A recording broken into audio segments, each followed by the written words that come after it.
Welcome everybody to this webinar, English for Adult Migrants, Future Directions. This session is hosted by the Australian Council of TESOL Associations, ACTA, in partnership with ATSOL, ACT and Vic TESOL. I'm Shem McDonald from Vic TESOL. To begin with, I'd like to acknowledge the traditional owners of the land on which I'm joining you from today, the Woiwurrung and Boonwurrung peoples of the Kulin Nations, and I pay my respects to their elders both past and present. And I extend this acknowledgement to the traditional owners and elders on the countries on which you are joining this webinar today. I'd also like to acknowledge participants in today's session who are themselves Aboriginal and or Torres Strait Islanders. In a minute, our host for today, Dr. Helen Moore, will introduce our speakers. But before I hand over to Helen, I would like to give you the results of the poll that some of you have taken as you joined this webinar. So I'm going to share the results with you and I'm hoping you'll be able to see those on your screen now. And you'll see, looking through where you're attending from. So we've got about a spread of people across the states, good representation in Victoria with 43%, 25% in New South Wales, ACT 11, nobody from the Northern Territory yet, Queensland 14%, South Australia 3, Tassie 2, WA 4, nobody from overseas yet, and the split between regional and metropolitan is 16% and 84%. So that's just give you an idea of who's here in the Zoom seminar today. I'd also like to talk just quickly about how we'll manage today's webinar. Because there is a large number of participants in the session, at the moment only the panellists currently have access to the microphones and cameras. However, you can interact using the Q&A feature. And to access this, you select the Q&A icon in the Zoom toolbar. It usually appears at the bottom of your screen. There you can post questions or topics that you would like to be responded to. And we ask you to please read the questions posted in the Q&A by the other participants. And also some questions will be posted that have been sent in beforehand. And if you like the question, or you have a similar question, rather than repeat the question, what we'd ask you to do is to click on the thumbs up icon and that will upvote the question and move it up the pile. So it's more likely to get responded to by our participants today. If you have any comments or other things you wish to share, you can post them in the chat, but we would ask you to put all your questions in the Q&A. We also acknowledge that some of you may be anxious in relation to some of the issues that are being discussed, but we ask that you please be respectful to one another. So I'll hand over now to our host for today's session, Dr. Helen Moore. Helen is the Vice President of ACTA and President of ATSOL ACT. And she'll introduce our speakers and talk us through the agenda for the session. So over to you, Helen. Thanks very much, Shem. And thank you to Vic TESOL for your hosting work, which is a lot behind the scenes. I just want to say very briefly that this is a very significant event. I've been in this game since 1975, and I don't think I remember ever a senior public servant coming to a meeting, an open meeting such as this, and being willing to present the point of what is planned for this program, and being willing to take questions. So I really want to acknowledge the fantastic contribution that you're going to make, Alison, and your willingness to be here. I also need to say that the amount of interest in this session is absolutely huge. On the latest data, we had 328 AMEP teachers register, 106 people who said they taught in both the AMEP and C program, and 29 C teachers, plus a number of teacher educators, student teachers, and people who said other, who I assume are working in one way or another with adult migrants. So this is a fantastic opportunity, and I want to thank you very much for being willing to participate in it. So tonight the agenda will work like this. We'll hear from Alison for about 15 minutes, and then the two teachers who've agreed to be respondents, Jackie Cashman and Skye Plaisted, We'll each have about 5 minutes to respond and put a few points of view. And then we hope to have about 25 minutes worth of questions. If you could put your questions, I can see they're already coming in. Shem and I will be fielding the questions to Alison or Jackie or Sky. We assume it'll be mainly to Alison. And as Shem said, if you would vote for questions, they come up to the top of our list and make it very easy for us to see. And then we'll know what are the most important questions. The presenters can also see the questions. And as Shem said, I think you can actually opt to be anonymous. There's a button you can click. Likewise, with the chat, no, sorry, not with the chat. Yes, you can opt to be anonymous with the chat as well, I think. Okay, so first of all, it's my very great pleasure to welcome and introduce Alison.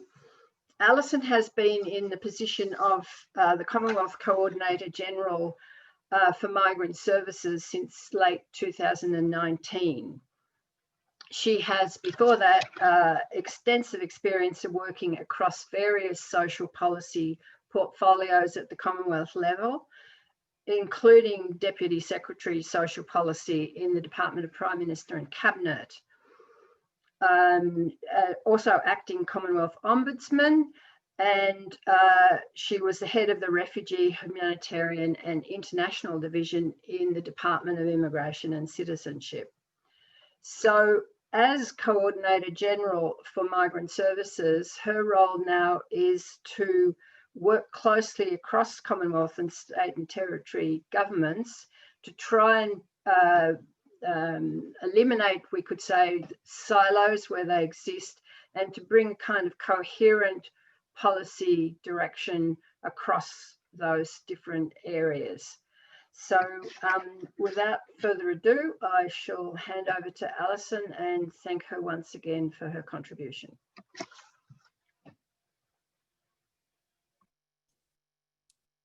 Thank you so much, Helen, and thank you so much for the invitation to be with you all today. It's a great opportunity to get together to talk about the future direction of English for adult migrants. And I should say that this is sort of like me returning to an old interest, and without any qualifications as a young person, I found myself in Japan teaching English as a second language.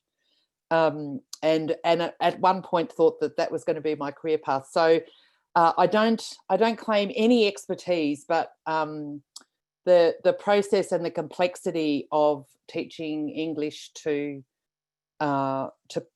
people, to migrants and to others who are learning English is not lost from me to me, and I have some lived experience. So it's really fantastic for me to be with the people who make who give life to the great endeavour of our migrant English program in Australia. Can I just also acknowledge that I'm talking to you today from Ngunnawal land in Canberra, so just I pay my respects to their elders past, present and emerging.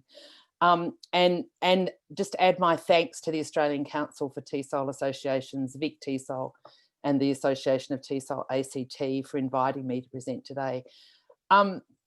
So in the last year since I was appointed the Coordinator General, I've had the opportunity to meet with many different stakeholders of the Adult Migrant English Program and some of your clients, and that's been an incredibly rich experience. It's really fantastic to get an opportunity to talk with you today. I do want to say, and I have seen some of the questions that you're interested in me answering in the Q&A section.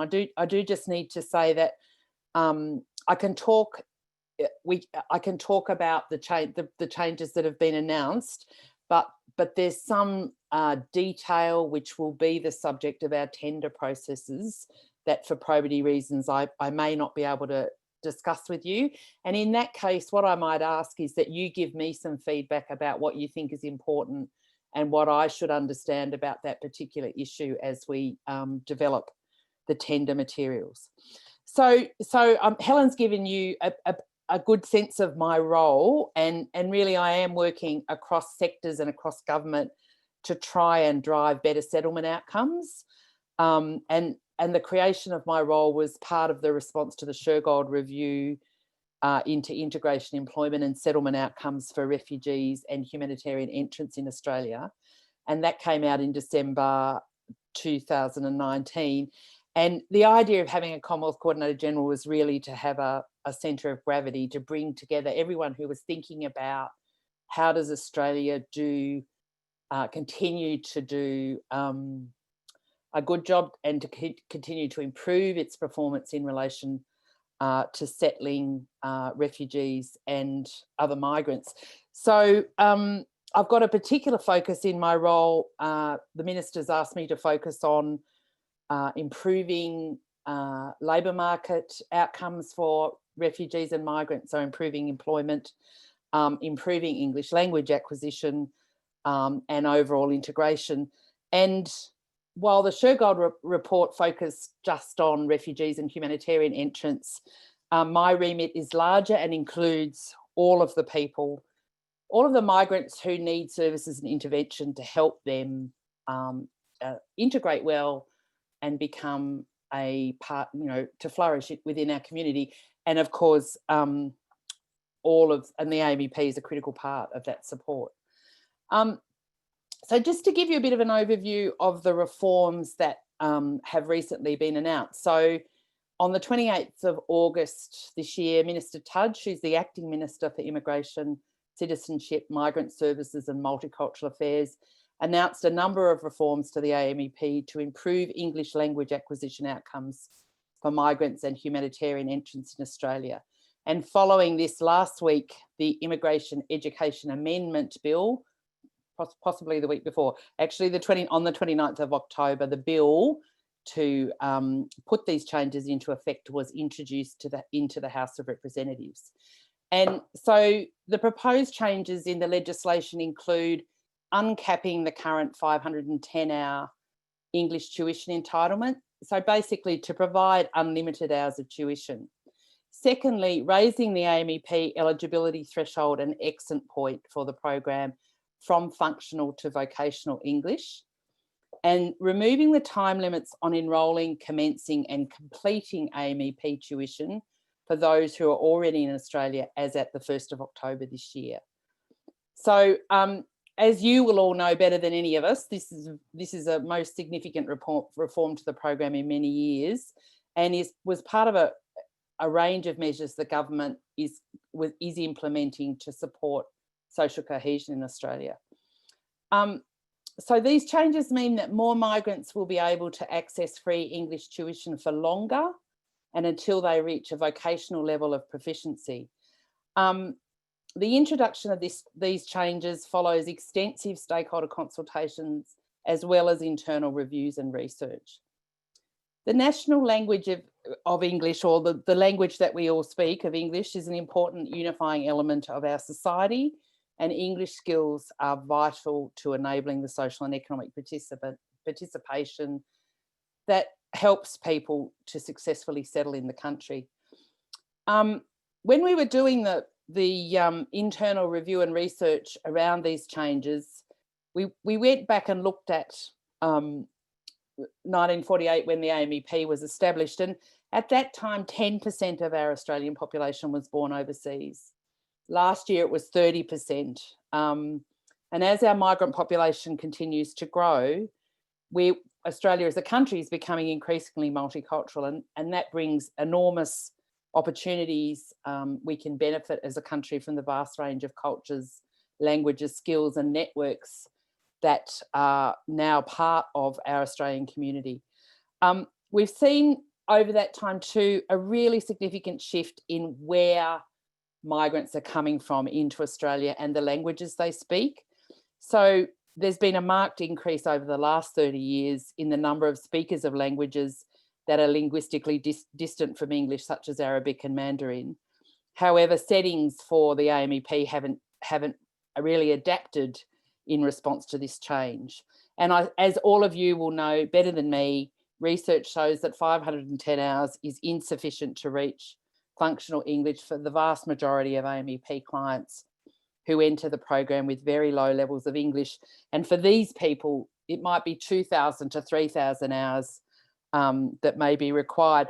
And one of the things that struck us when we were looking at this issue is a diplomat, an Australian diplomat who's learning Mandarin, for example, is offered full-time language training for 88 weeks, 44 weeks in Australia, 44 weeks in China, and that's full-time.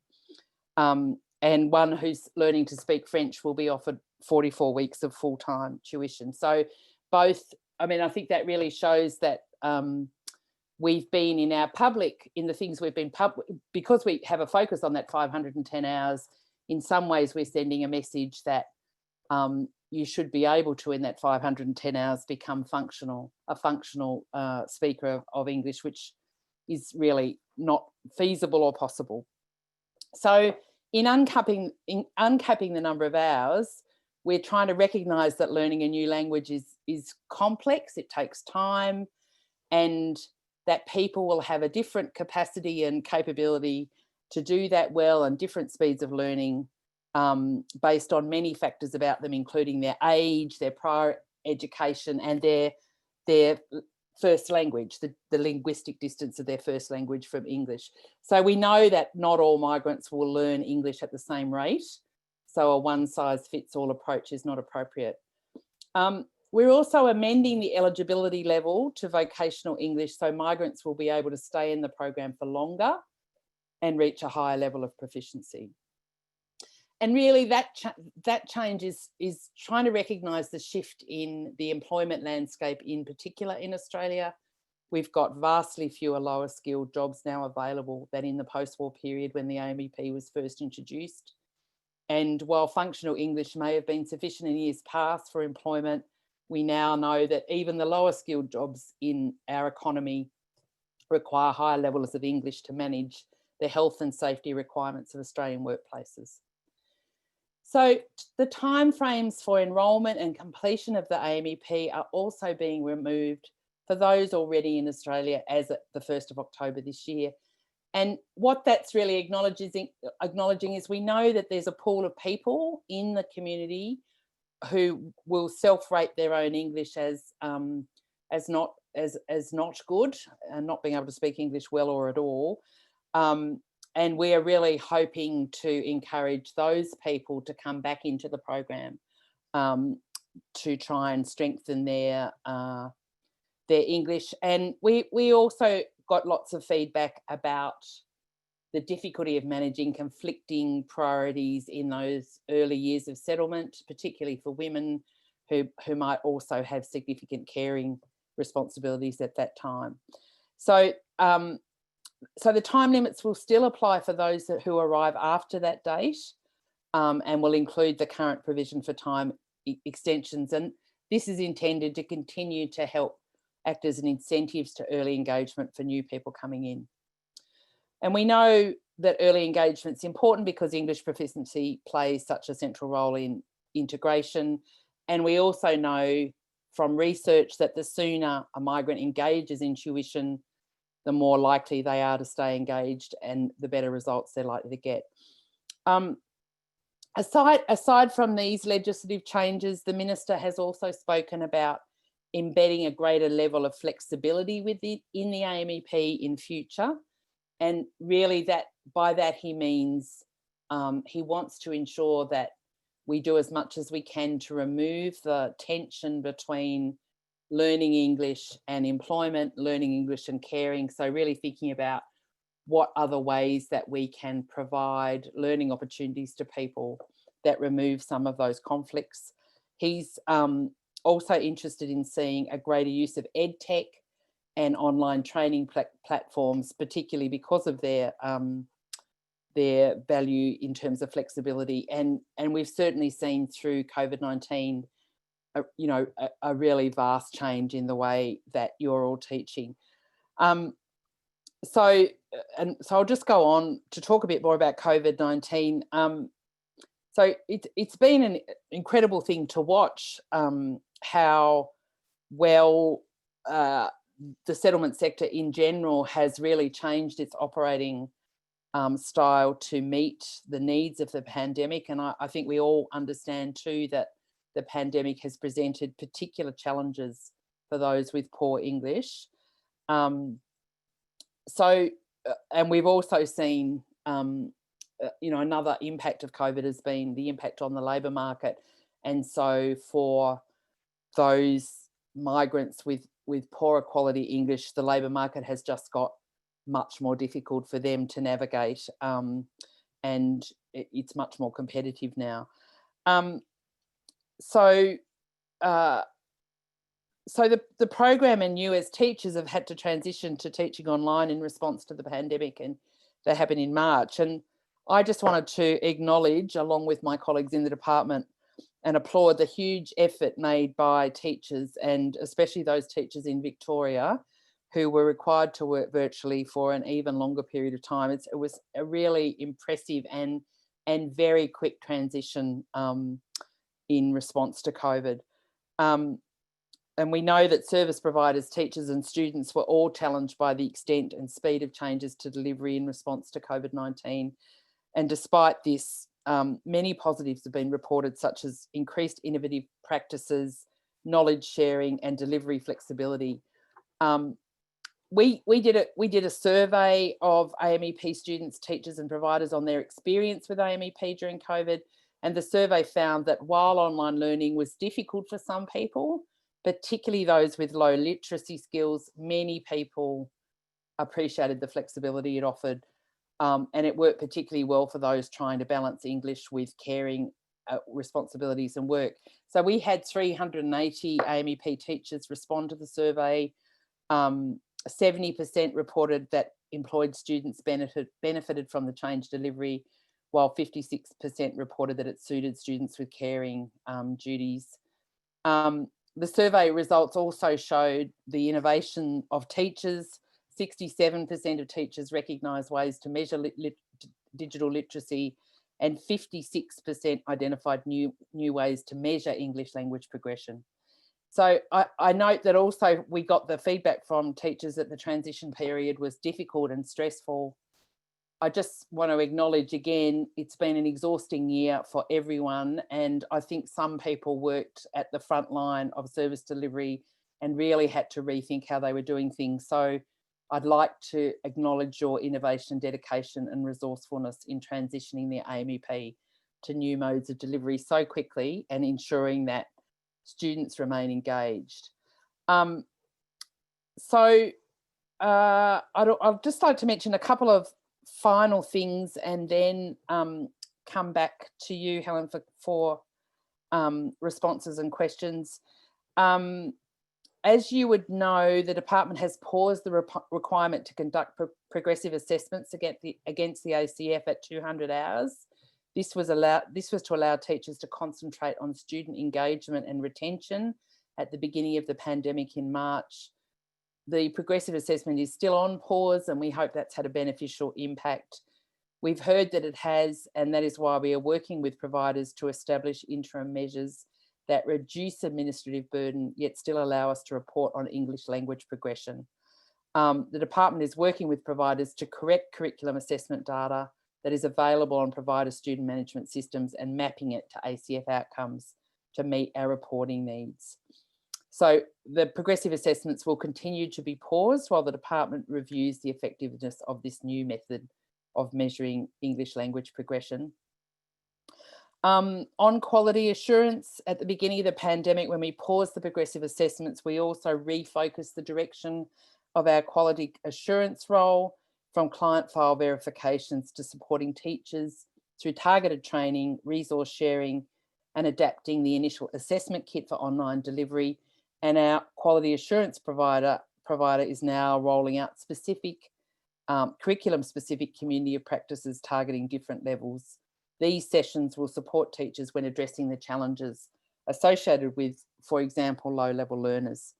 We'll soon be launching a virtual hub for teachers on the current ATB Secure website, and this will support resource and information sharing, such as the innovative practices and good news stories of the AMEP.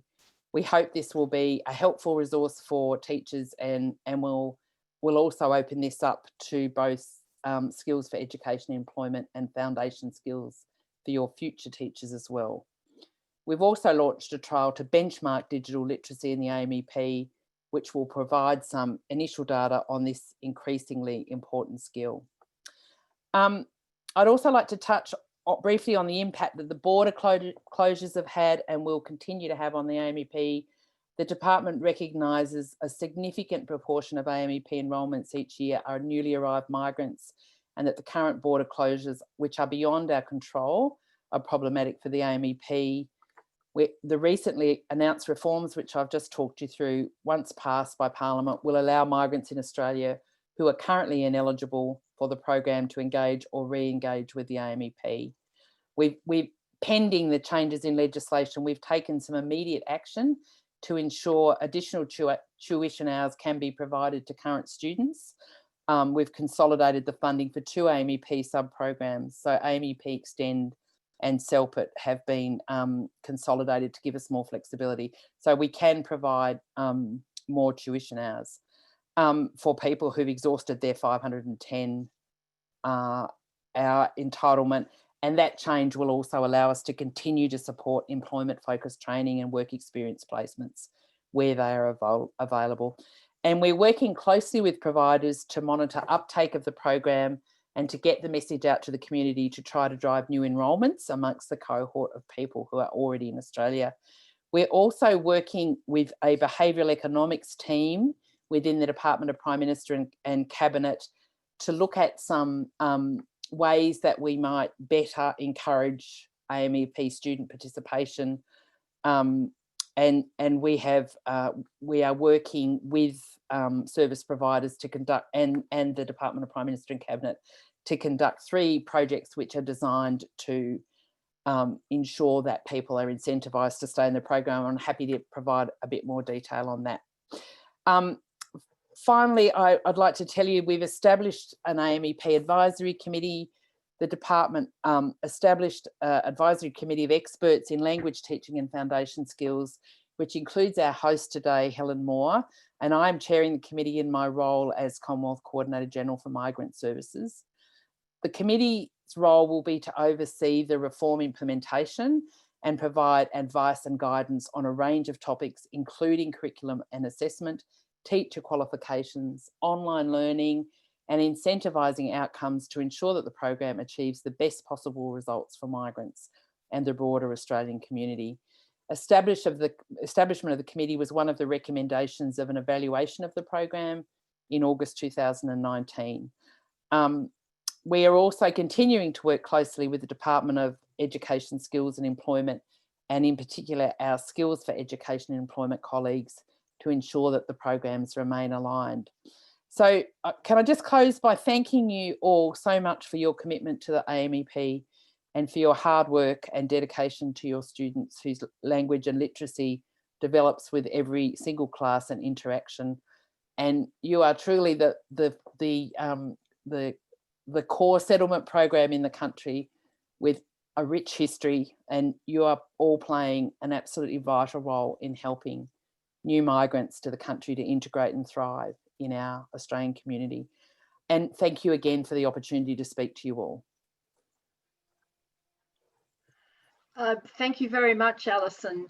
I'm just looking at all these questions coming in, and we're running a little bit behind time. So this is asking you on the hop, Alison, but if we can't get through all the questions, would it be possible if I summarised them and sent them through, and we could put written answers in the resource file that we're going to create about this event? Of course, Helen, we'd be really happy to do that. Okay, thank you very much. Oh, that takes pressure off a bit. So yes, so people, if your questions aren't being answered, we will find a way to put them in writing and get them to you, and we'll keep an eye on who asked these questions, or where the questions came from. So the next speaker is Jackie Cashman, who I've known for many, many years. She's an extremely experienced AMEP teacher here in Canberra, She's been teaching since 2001. I won't go through all her various experiences because she might speak to them herself, but she's taught at all levels of the AMEP, from real beginners to advanced students. She has a master's in TESOL. She served on the AMEP Task Bank for 2 years. She's been a manager and a sessional teacher. She's ranged across them all. And she says, well, she's going to say this herself. So I will hand over to Jackie right now so she can get through what she would like to say. Thank you, Jackie. Thanks, Helen, and thanks for the opportunity, and also with appreciation for all the work that Helen has done over the many years to be a continued advocacy for the AMEP. And I'd also like to thank ACTA for their role in helping the AMEP program. I'd also thank Alison for the opportunity for teachers to have this direct contact. It's just wonderful to feel that we have a voice and feel that we can build a relationship with those making these wonderful changes that do impact us so much in the classroom. It helps us feel that our experiences are valued, and I certainly felt that with your thanks for the experiences that we've had over COVID. So thank you for that. I started in the AMEP from 2001, first as a home tutor, and I was enticed to move away from high school education and to the adult migrant English program. I've worked for a couple of providers and done a role as a academic team leader where I got the opportunity to represent us on the Task Bank National Working Group. The changes that are giving me a great sense of hope are the ones that Alison's mentioned, the 510 hours. That is going to be of so much importance, especially to our low literate and low educated refugees. What a difference that's going to make. The 5 years, releasing that, especially for women, I feel so grateful that that's going to be helping them through their child rearing years. And the change from functional English to vocational English, it's really important because it gives our students a greater chance for involvement in Australian life. But what's been difficult for us so far, what have I felt? The loss of a national approach and support. We have a national program with a variety of curriculums. They're essentially similar, but they differ in such small ways that we can't help each other across states. For my curriculum, the CESWI, it arrived with no support, no materials to support, no textbook, no resources, no assessment tasks. Teachers were left developing everything for themselves, and there's no organisation that has produced like there used to be with the AMEP Research Centre. So I would really appreciate a national approach. We can't use tasks on the task bank from another curriculum because the requirements, while they can be so similar, differ by 1 or 2 features that makes them unusable, and that's a great shame. This fragmentation between our states and territories also makes it difficult for students to have achievements transferred from state to state. The RPL process isn't easy. So I suppose border crossings haven't been that applicable this year, but moving forward and in the past. The focus on employment, work is really important to equip our migrants to take their place in the workplace. But to fit into a workplace and be productive, people need more than the resume, the interview skills, knowledge about the tax system and Fair Work and WHS. They need social knowledge. They need knowledge of Australian cultural practices, historical language, pragmatic knowledge, to know about the education and the health systems. And I think we've experienced recently how important it is for our migrants to understand government messaging with the bushfire warnings recently, the COVID-19 advice, to make sure that our migrants have an understanding of things like how to take up offers within the NDIS. My personal experience over the last 6 years, I've faced increased instability and insecurity, the changing contracts and new tenders. I've lost my job. I've had to apply for another job. I've accepted lower pay and worse working conditions, even compared with my equivalent colleague working for exactly the same company but in a different state. I've had to learn a new work culture and management structure, less educationally committed than previously. I've faced and I can hear people shuddering when I mention the hideousness of the TAE. So we've dealt with that. I teach classes where the class size is larger than that's allowable under the ELICOS system. So colleagues in the ELICOS system are surprised that I can have more than 20 in my classroom, and over one term with rolling enrolments, I can be teaching many more than 20 students over the term. And of course, I teach, being in a smaller sector, I teach multi-level classes. So either prelim and 1 or 1, 2 and 3 in the same class. Continuous enrolment is something that teachers outside our sector don't understand and are amazed that we deal with that. But I'm still here. I'm here because I value the AMEP. I'm sad because I've seen colleagues leave the AMEP over the last 5 years, more in the last 5 years than in the 10 years before that. I think teachers, they're not feeling secure or stable. And I feel that because of this job insecurity, many people are feeling unable to speak out because they're scared of losing their jobs. So I have some questions which I think I'll also put in the Q&A.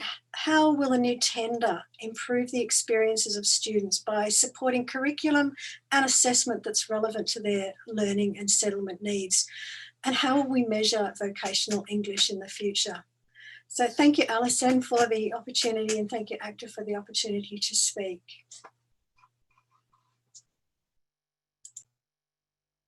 Thanks, Helen.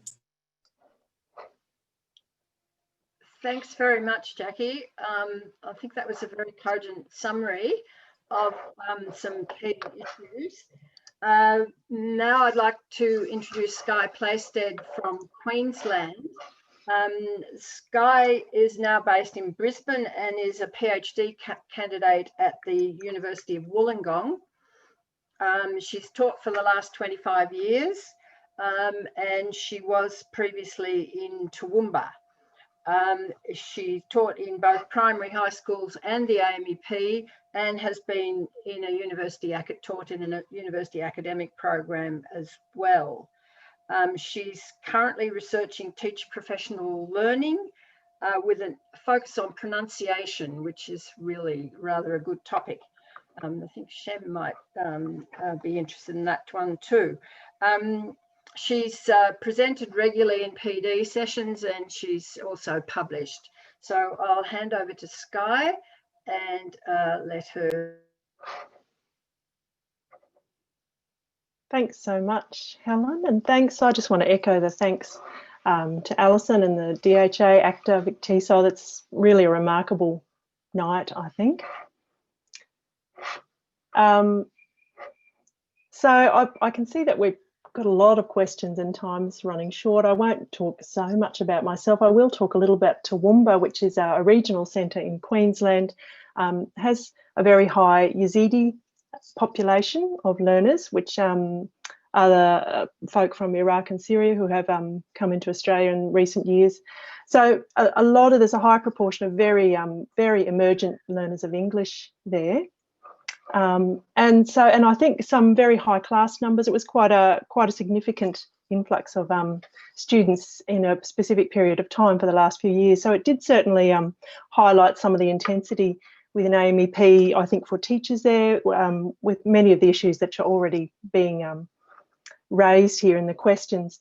One thing, I guess, the question, Alison, I'd love to ask, and then I think this will be opening up to all the other questions.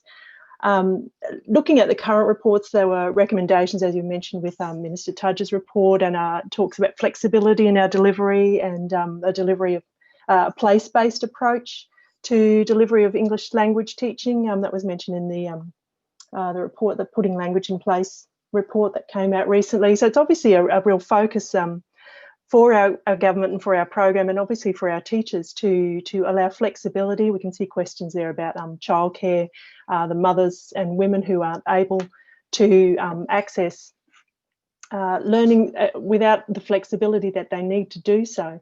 So I guess my question is to do with some of the more flexible programs which are in place, especially in regional centres that I know about, community programs, volunteer programs, and wondering if there are any formal plans within AMEP for teachers and providers and those involved in curriculum development to liaise with and support the language training in these community initiatives that's taking place in local areas, and to see some kind of an interaction and an integration there. That would be a point of interest for me. And my second question, which I know is a hot topic, particularly I think it's worth noting that in our English language teaching sector and our early cost sector, of course, this year we've had very significant and sudden drops in enrolments, stops in immigration of international students, and there are a number of teachers I know who are highly trained, highly experienced, but may not have the qualifications which are prerequisites for teaching in AMEP, yet may be well and truly qualified and interested in teaching in AMEP. So is there a discussion about teacher qualifications and possibly recognition of prior learning for those previous experience and qualifications for teachers in that position? So hopefully that's enough. I can see we've got quite a lot of questions here. Helen, I'll hand back to you. Thank you very, very much. Okay, thank you very much, Sky. Alison, maybe I'll ask if you would like to address the questions that Jackie and Sky put, but you'll see in the questions that are coming in, there's a lot of questions also about what's meant by vocational English, the role of the ACSF, how will vocational English be judged as the cutoff point. So is it asking too much to get you to tackle maybe the range of questions around assessment, and then the other questions that Sky and Jackie put around support for teachers and resources? Sure, Helen, I absolutely will. Can I just say we are a bit constrained because of the tender, so we're going to try and give as much information as we can, but in some of the questions certainly that are coming through the Q&A, I'm actually going to reverse it back to you and say, so if I can give you an example, what can be done to value and support AMEP teachers to provide them with resources for quality teaching and assessment and give them a better sense of security. Helen, it might be that those questions, it would be really helpful for us to get feedback from your members on ideas that might go to those two areas, rather than us talk about things that maybe come into the scope of the tender. But look, I've got Ali and Jess with me, and I brought Ali and Jess, well, I particularly wanted to draw on Ali and Jess on this issue about what does the change from vocational to foundational mean? What's the relationship with the ACSF? So I might just go to Jess, and if that's okay, Helen, and just get Jess to talk about this. Hello, sorry, I don't know if you can see me and hear me all right. My video is not coming up. We can see you, Jess. Okay, great. Okay, thanks. Yes. So Jess, maybe you need to say who you are to start with, because I didn't introduce you. Thanks, Helen.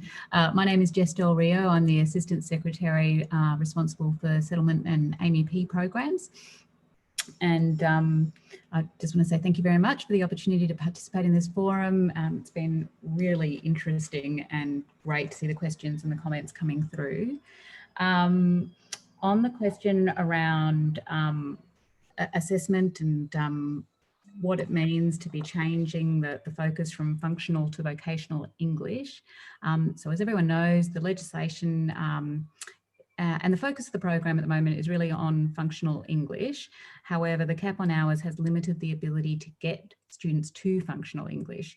Removing the cap on hours and changing the legislation sets a clear expectation that the government expects migrants to achieve vocational English. In terms of the definition of vocational English, we're looking at setting it at IELTS 5.5 and ACSF 3, which will be the exit point for the AMEP. There will be redrafting of both of legislative instruments to make that clear for teachers and for students. Okay, thanks. Oh, thank you, Jess. That's pretty clear. So I hope everybody heard that. So you said ACSF 3 or IELTS 5.5 is roughly what you're looking at, Yes. Right. Very good. So that answers a whole pile of questions. Shem, I think you might be trying to put a few of the questions together. Do you want to ask one, put one to people? Yes, thanks, Helen. I'm just looking through and I realise, Alison, you mentioned that one of the first questions there was one that you would ask people would get feedback from members on. So it does have a lot of upvotes, 47 there from the question from Elizabeth O'Daly, but I won't put that one to you because it seems like that's something that might come back to you from members, as you said. Well, I'd really love to hear from members about what they think is important in those areas, yeah. So the question, just so that everyone's aware, what can be done to value and support AME teachers to provide them with resources for quality teaching and assessment?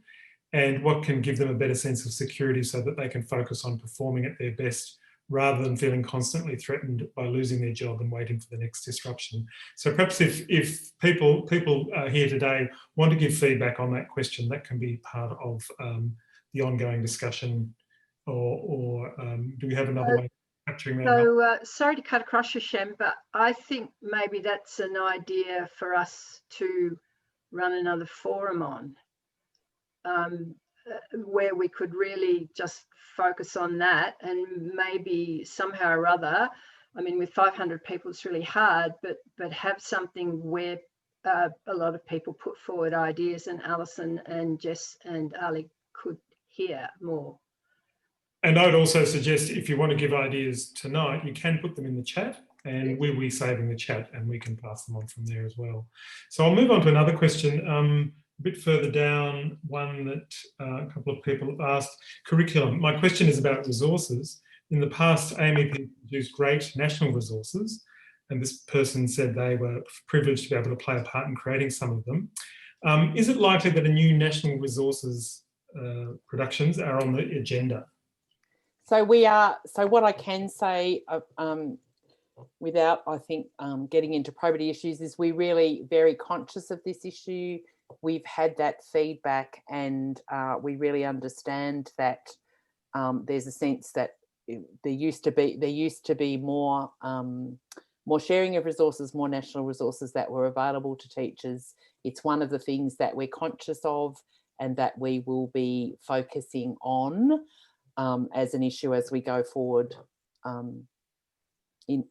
we go forward. So we've got that message. Great. Okay, I'll try another one then, which is quite practical. And there's a couple of questions around when can we tell our students about the increased eligibility, and when will these be formally announced? This, yeah. So they've already been formally announced. The ministers announced them and they've been introduced into the parliament. So as of now, and as of some time ago, you can, and I think we've communicated this, Jess or Ali will correct me if I'm wrong, but we've communicated this to all providers that we've now merged the funding, we're in the position now where we can give those people who want to do more than 510 hours the ability to do that. We also continue to have the ability to waive the 6 months and the 5-year requirements. We're waiting. We expect the legislation will come into place in March, and the critical effect of the legislation, if it's passed by Parliament and comes into effect in March, is that gives us a way to bring back in those people who've been in Australia for longer than 10 years and want to re-enter the program. That's the only thing we can't do at the moment. So it's absolutely fine for people to talk about this. It is public. It's already been announced, and it should be operating. Providers understand, I think, how it's meant to be operating at the moment. Another question here is in relation to will a new national research body like the AMEP Research Centre, defunded in 2009, be established to support the program? I don't have any visibility of that. I'm aware of the work of the previous centre. There's been no decision to date to re-establish that program, so I can't give a more definitive answer on that than before. Going back to curriculum, and you may not be able to answer this one, Alison, but it's got 17 votes regarding particularly the CSL in Queensland, and the fact that it's still not seen as totally appropriate, partly because it combines both listening and speaking together, which is a kind of classic issue in ESL.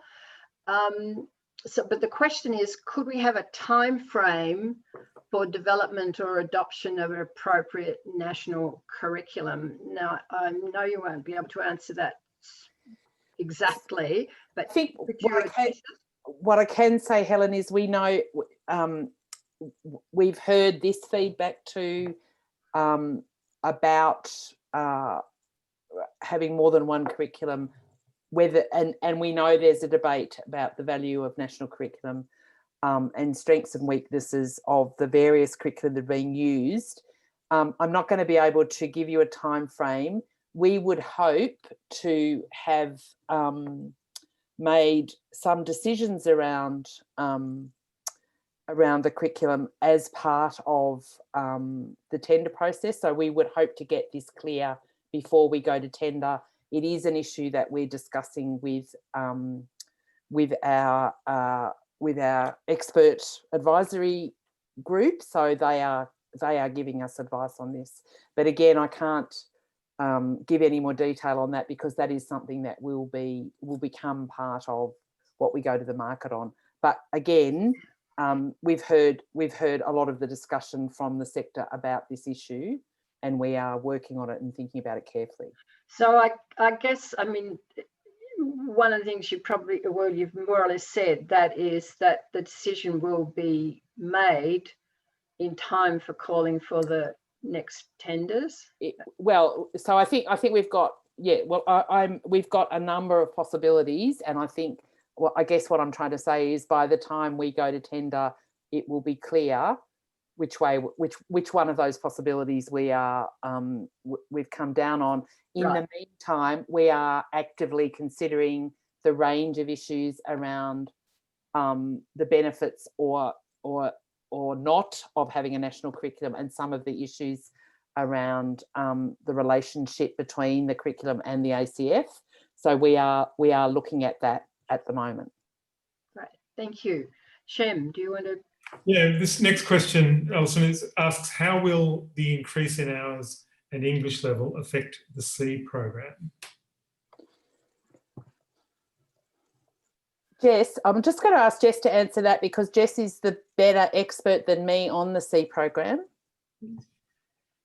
Yes, thank you for that question. We're working really close with our colleagues in the C program, who are operating out of the Department of Education, Skills and Employment, to make sure that there's really clear pathways for students between the two programs, and to ensure there's real clarity about the different purposes of the two programs.